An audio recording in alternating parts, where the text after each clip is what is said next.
ఒక పల్లెటూరులో చంద్ర, రాధ అనే 2 కోళ్లు భార్యాభర్తలుగా ఉంటాయి. కొద్ది రోజుల క్రితమే వాళ్లకు పెళ్ళవుతుంది. ఒకరోజు రాధ చంద్రతో, ఏమండి, మీరు పొలం దగ్గరికి వెళ్ళిన తర్వాత నాకు చాలా విసుగ్గా ఉంటుందండి. అందుకే నేను కూడా మీతో పాటు పొలం దగ్గరికి వస్తానండి అంటుంది రాధ. నువ్వు నాతో పాటు పొలం దగ్గరికి వస్తే మళ్ళీ ఇంటి దగ్గరికి వచ్చేసరికి బాగా అలసిపోతావు రాధా. మళ్ళీ ఇంట్లో పని చేసుకోవాలంటే నీకు కష్టంగా ఉంటుంది. అందుకని నువ్వు ఇంటి పని చూసుకుని విశ్రాంతి తీసుకో అంటాడు చంద్ర. మనకు కొద్ది రోజులైతే పిల్లలు పుడతారు కదండి. అప్పుడు నేను ఎలాగూ ఇంట్లోనే ఉండాలి. అందుకే ఇప్పుడైనా మీతో సరదాగా వస్తానండి అంటుంది రాధ. ఏంటి, అప్పుడే నీకు పిల్లల మీద ధ్యాస మళ్ళిందా? ఇప్పుడే అలాంటి ఆలోచనలేమీ పెట్టుకోకు. కొంతకాలం మనిద్దరం హాయిగా ఎంజాయ్ చేద్దాం. తరువాత పిల్లల గురించి ఆలోచిద్దాం అంటాడు చంద్ర. అదేంటండి, ఇంటి నిండా పిల్లలుంటే ఎంత సందడిగా ఉంటుంది. అందుకే మనం తొందరగా పిల్లల్ని కందామండి అంటుంది రాధ. చూడు రాధా, మన పెళ్లి కాకముందు నేను మా అన్న వదినల దగ్గర ఉండేవాణ్ణి. మా వదినకు కొంతకాలం పిల్లలు పుట్టకపోవటంతో పిల్లల కోసం ఎప్పుడూ మా అన్నయ్యతో గొడవ పడుతూ ఉండేది. నువ్వు కూడా మా వదినలాగానే నన్ను సతాయించుకో. సరే, నేను వెళ్తున్నాను అని చెప్పి వెళ్ళిపోతాడు చంద్ర. దాంతో రాధ, ఏం చేస్తాం, పిల్లల కోసం కొద్ది రోజులు ఆగాల్సిందే అనుకుంటుంది. తరువాత రాధ ఒక కుండ తీసుకుని నీళ్లు తీసుకొద్దామని కాలువ దగ్గరికి వెళ్తుండగా ఒక బుట్టలో 4 చిన్న కోడి పిల్లలు కాలువలో కొట్టుకొస్తూ కనిపిస్తాయి. పాపం ఆ చిన్ని కోడి పిల్లలు భయంతో అరుస్తూ ఉంటాయి. వెంటనే రాధ కుండను పక్కన పెట్టి కోడిపిల్లలను కాలువలో నుండి బయటకు తీస్తుంది. తరువాత రాధ కోడిపిల్లలతో, ఎవరు నాన్న మీరు, చాలా ముద్దుగా ఉన్నారు. ఇంత అందంగా ఉన్న మిమ్మల్ని కాలువలో ఎవరు వదిలేశారు అంటుంది రాధ. కాని మాటలు కూడా సరిగ్గా రాని ఆ కోడిపిల్లలు కీస్ కీస్మని అరవటం తప్ప ఏమీ సమాధానం చెప్పలేకపోతాయి. దాంతో రాధకు ఏం చేయాలో తెలియక కోడిపిల్లల్ని తీసుకుని ఇంటికి వస్తుంది.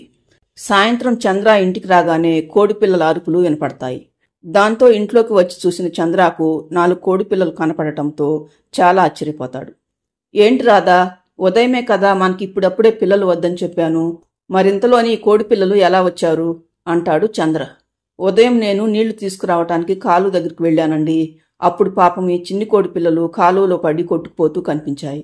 వాటిని చూస్తే నాకు చాలా జాలి అనిపించిందండి. అందుకే ఇంటికి తీసుకొచ్చాను. వీళ్ళు చూడండి ఎంత ముద్దుగా ఉన్నారో అంటుంది రాధ. ఉంటారు. ఎంత ముద్దుగా ఉంటే మాత్రం ఇంటికి తీసుకొస్తావా? మనకున్నదే చిన్న ఇల్లు. ఈ ఇల్లు మనిద్దరికే అంతంత మాత్రంగా సరిపోతుంది. ఇక వీళ్ళెక్కడుంటారు?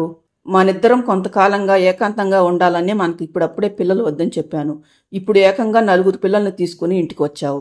చిచి, అంతా నా కర్మ అంటూ కోపంగా అక్కడి నుండి వెళ్ళిపోతాడు చంద్ర. అలా 2 రోజులు గడిచిపోతాయి. పిల్లల కోసం ఎవరూ రారు. చంద్రకు మాత్రం రాత్రంతా కోడి పిల్లల అరుపులతో పిచ్చెక్కినట్లుగా ఉంటుంది. ఈ పిల్లల అరుపులతో రాత్రంతా నిద్ర ఉండటం లేదు, పగలంతా ప్రశాంతత ఉండటం లేదు అంటాడు చంద్ర. పాపం చిన్ని కోడి పిల్లలు కదండి, తల్లికి దూరం కావటంతో తట్టుకోలేకపోతున్నారు. అందుకే రాత్రి పగలు ఏడుస్తూనే ఉన్నారు అంటుంది రాధ. నువ్వేం చేస్తావో నాకు తెలియదు. సాయంత్రం నేను ఇంటికి వచ్చేసరికి ఈ పిల్లల అరుపులు నాకు వినపడటానికి వీల్లేదు. లేకపోతే నేనే ఇల్లు వదిలి వెళ్ళిపోతాను అని కోపంగా అనేసి వెళ్ళిపోతాడు చంద్ర. దాంతో రాధకిక ఏం చేయాలో అర్థం కాదు.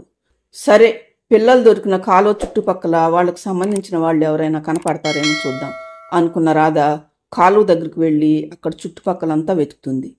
కానీ రాధకు ఎవరూ కనపడరు. దాంతో తిరిగి ఇంటికి వచ్చి చూసిన రాధకు ఇంట్లో పిల్లలు కూడా కనపడకపోవటంతో చాలా కంగారు పడుతుంది. బయటకు వచ్చి ఇంటి చుట్టుపక్కలంతా వెతకటం మొదలు పెడుతుంది రాధ. కానీ ఎక్కడ కోడి పిల్లలు కనపడవు. ఇంతలో చంద్ర అక్కడికి వస్తాడు.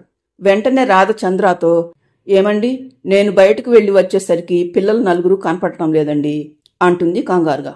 నువ్వేమీ కంగారు పడకు రాధా, నేనే వాళ్ళని తీసుకువెళ్లి నా స్నేహితుడు రంగాకు అప్పగించాను అంటాడు చంద్ర.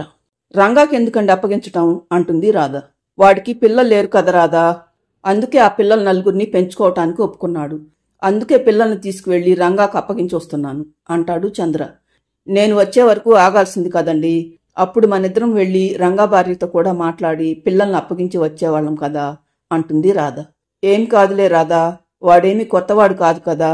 అంతగా అయితే రేపు మనిద్దరం వెళ్లి పిల్లల్ని చూసి రంగా భార్యతో మాట్లాడి వద్దాం కాని అని చంద్ర అంటుండగానే అప్పుడు చంద్ర అన్న సూర్య, అతని భార్య మీనా అక్కడికి వస్తారు. మీనా ఏడుస్తూ ఉంటుంది. వాళ్ళని చూడగానే చంద్ర, ఏంటన్నయ్యా ఇంత కంగారు పడుతున్నారు? వదినేంటి అలా ఏడుస్తుంది అంటాడు చంద్ర. ఏం చెప్పమంటావు తమ్ముడు, మాకు చాలా రోజులుగా పిల్లలు లేరని నీకు తెలుసు కదా. ఈ మధ్యనే 4 పిల్లలు పుట్టారని 4 రోజుల క్రితం కలిసినప్పుడు నీకు కూడా చెప్పాను కదా. మొన్న నేను మీ వదిన పిల్లల్ని తీసుకుని మీ వదిన వాళ్ళ అమ్మ వాళ్ళ ఇంటికి వెళ్తుండగా ఒక రాబందు మమ్మల్ని చూసి తరమటం మొదలుపెట్టింది. దాంతో భయపడ్డ మీ వదిన పిల్లల్ని ఒక బుట్టలో పెట్టి పక్కనే పారుతున్న కాలువలో వదిలేసింది. తరువాత మేమిద్దరం ఎలాగోలా ఆ రాబందు బారి నుండి తప్పించుకున్నాం. తరువాత మళ్లీ కాలువ దగ్గరికి వచ్చి ఎంత వెతికినా పిల్లలు కనపడలేదు. 3 రోజుల నుండి కాలువ చుట్టుపక్కలే కాకుండా మన ఊరు కాలువ పక్కనున్న మిగతా ఊళ్ళు కూడా వెతికాం. కానీ పిల్లల జాడ ఎక్కడా తెలియలేదు. అందుకే ఈ ఊర్లో కూడా వెతుకుదామని వచ్చాము. చాలా రోజుల తర్వాత పుట్టిన పిల్లలు కదా, అందుకే పిల్లలు దూరం అవటంతో మీనా భరించలేకపోతుంది అంటాడు సూర్య. దాంతో చంద్రారాధలకు పరిస్థితి మొత్తం అర్థమవుతుంది. అయ్యో బావగారు, 3 రోజుల క్రితం నేను కాలువ దగ్గరికి వెళ్ళగా అక్కడ 4 పిల్లలు నీటితో పాటు బుట్టలో కొట్టుకుపోతూ కనిపించారు అని 3 రోజుల క్రితం జరిగిన విషయం మొత్తం చెబుతుంది రాధ. అయ్యో, నా పిల్లలు నీకు కనపడ్డారా రాధా? ఏరి నా పిల్లలెక్కడా అని ఆతృతగా అడుగుతుంది మీనాకోడి. 3 రోజులుగా పిల్లల కోసం ఎవరూ రాకపోవటంతో చంద్ర స్నేహితుడు పిల్లలను పెంచుకుంటాను ఇవ్వమని అడిగాడటక్క. అందుకే ఇంతకు ముందే నా పిల్లల్ని 4 తీసుకువెళ్లి రంగాకు అప్పగించొచ్చాడు అంటుంది రాధ. అమ్మో, నా పిల్లలను వేరే వాళ్లకు అప్పగించారా? వెంటనే వెళ్లి వాళ్లను బ్రతిమాలి నా పిల్లలు నేను తీసుకొచ్చుకుంటాను. వెళదాం పదండి అంటుంది మీనా. తరువాత వాళ్ళ 4 రంగా కోడిపుంజు దగ్గరికి వస్తుండగా దారిలో వాళ్లకు రంగా ఎదురుపడతాడు. చంద్ర రంగాతో, నన్ను క్షమించు రంగా, పిల్లలకు ఎవరూ లేరనుకుని నీకిచ్చాను. కానీ వాళ్ళు మా అన్నయ్య పిల్లలట. కొన్ని పరిస్థితుల కారణంగా వాళ్ళు మా వాళ్లకు దూరమయ్యారు. నువ్వేమీ అనుకోకుండా పిల్లల్ని తిరిగి మాకిచ్చే రంగా అంటాడు చంద్ర. క్షమించవలసింది నేను కాదు చంద్ర, నువ్వే నన్ను క్షమించాలి. ఎందుకంటే నా భార్యను కనుక్కోకుండా నేను పిల్లల్ని ఇంటికి తీసుకువెళ్లాను. కానీ నా భార్యకు వేరే వాళ్ల పిల్లల్ని పెంచుకోవటం ఇష్టం లేదట. అందుకే నన్ను అడగకుండా ఈ పిల్లల్ని ఎందుకు తీసుకొచ్చావని నా మీద గొడవకు దిగింది. అలా మేమిద్దరం గొడవ పడుతుండగా పిల్లలందరూ ఎటూ వెళ్లిపోయారు అంటాడు రంగా. దాంతో అందరూ అవాక్కైపోతారు. మీనా మళ్లీ ఏడవటం మొదలు పెడుతుంది. ఇంతలో ఒక పిచ్చుక అటుగా వెళ్తూ ఏమైందని అడుగుతుంది. రాధ జరిగిన విషయం మొత్తం చెప్పటంతో 4 కోడి పిల్లలు అడవి వైపుగా వెళ్తుంటే చూశానని చెప్పి వెళ్లిపోతుంది పిచ్చుక. దాంతో కంగారుగా అన్నదమ్ములు తోటికోడళ్ళు అడవిలోకి పరిగెడతారు. మరోవైపు కోడిపిల్లలు 4 ఏడుస్తూ అడవి వైపుకు వస్తుండగా వాటిని ఆకలి మీదున్న ఒక నాగుపాము చూస్తుంది. కోడిగుడ్లంటే ఇష్టపడే పాముకు లేతగా ఉన్న కోడిపిల్లలను చూడగానే నోరూరుతుంది. వెంటనే కోడిపిల్లలను తరమటం మొదలు పెడుతుంది పాము. దాంతో కోడిపిల్లలు కొంత దూరం పరిగెత్తి ఇక తమ వల్ల కాక ఒక చోట నిలబడి అరవటం మొదలు పెడతాయి. పాము కోడిపిల్లలను చంపి తిందామని అనుకుంటుండగా అప్పుడు అక్కడికి ఒక నెమలి వస్తుంది. రావటంతోనే నెమలికి పరిస్థితి మొత్తం అర్థమయ్యి కోపంగా పాము వైపు చూసి అరవటం మొదలు పెడుతుంది. దాంతో నెమలికి భయపడ్డ పాము అక్కడి నుండి వెళ్ళిపోతుంది. ఇంతలో కోళ్లు 4 అక్కడికొస్తాయి. తమ తల్లిని చూడటంతో కోడి పిల్లలు 4 అమ్మ అంటూ అరుస్తూ తల్లి దగ్గరికి వస్తాయి. మీనాకోడి కూడా తన పిల్లలు కనపడటంతో ప్రేమగా అక్కును చేర్చుకుంటుంది. తరువాత కోళ్లు నెమలికి తమ పిల్లలను పాము బారి నుండి కాపాడినందుకు కృతజ్ఞతలు చెప్పి పిల్లల్ని తీసుకుని ఇంటికి బయలుదేరి వెళ్తాయి.